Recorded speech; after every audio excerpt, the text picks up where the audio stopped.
Hi, it's Emma Holmes from The Launch Queen, and the question is, are you an emotions poker? Are you using emotion in your marketing? Are you using emotion to allow your ideal clients to recognize themselves within your marketing message?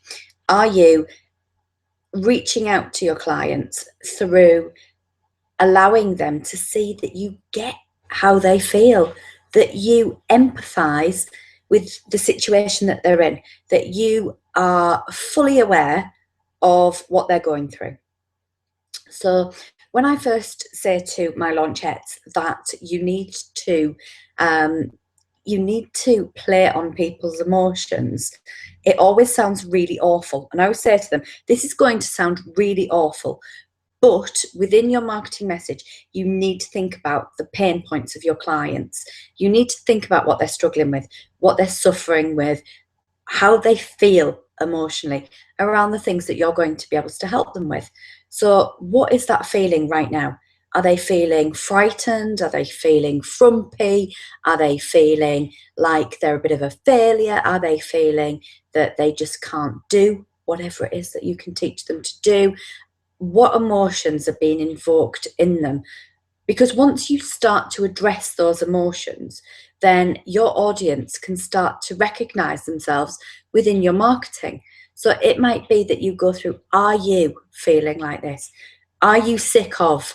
Are you feeling the weight of, have you done whatever? Are you in this situation? Because that allows your clients to go through that list and go,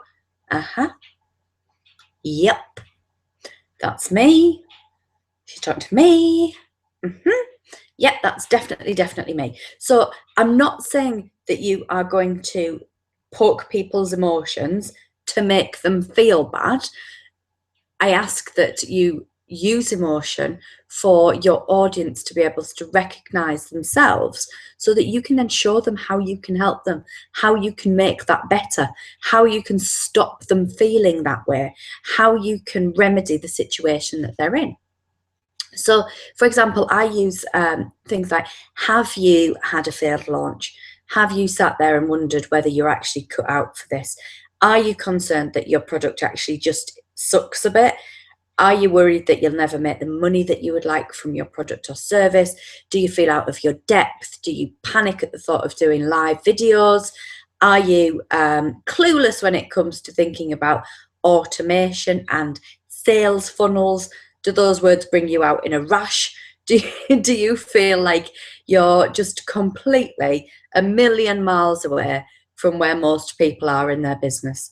And those emotions will trigger the right responses for the people for certain programs that I offer, because they'll be able to go, aha, yeah, that's me.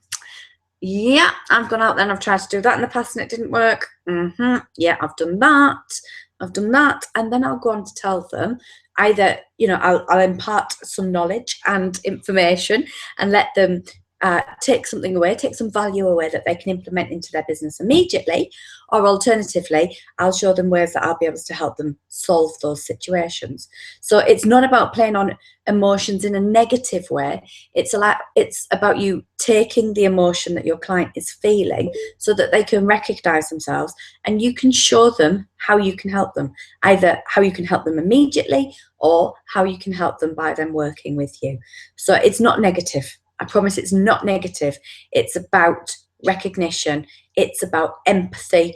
It's about you showing that you get it. You understand where they are. You understand what it feels to be like that. And in a lot of circumstances, we have been our own ideal clients. We have been that person a couple of years ago. We actually really understand what it's like, and we really get it. So giving your audience that information, that really you do understand what it's like, really you do get it, really you've been there, really you've gone through the mill and you've come out the other side. You weren't an overnight success. And it's often said that it takes years and years and years to become an overnight success, because of all the work that's gone in behind that.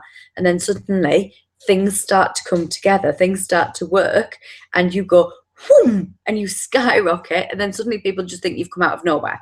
But actually, you haven't. You know, you've been working hard in the past.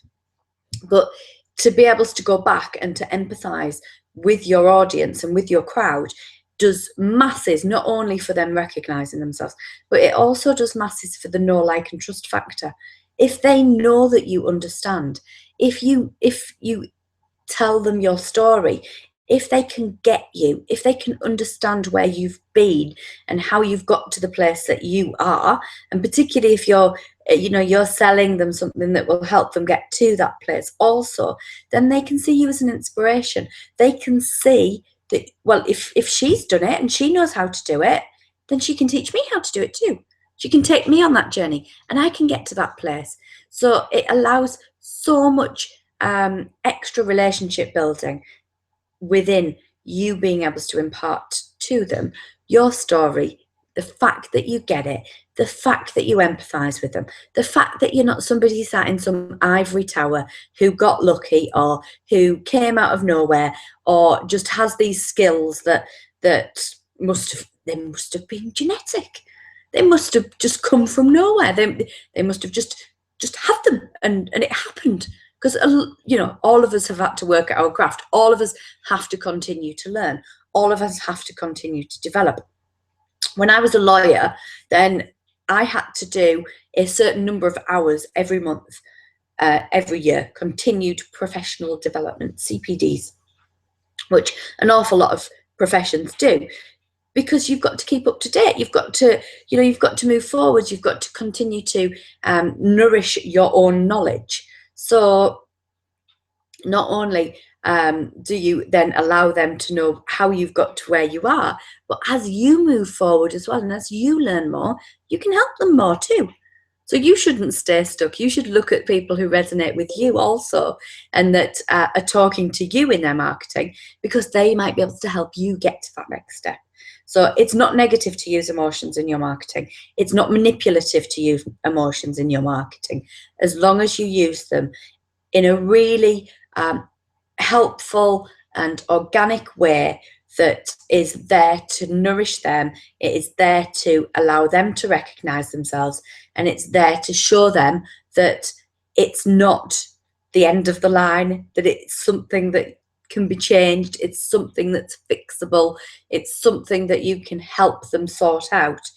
So start to use emotions in your marketing and play on people's emotions for the right reasons, not in a negative way, not in a way that's condescending or inappropriate or offensive, but in a way that allows them to move forwards.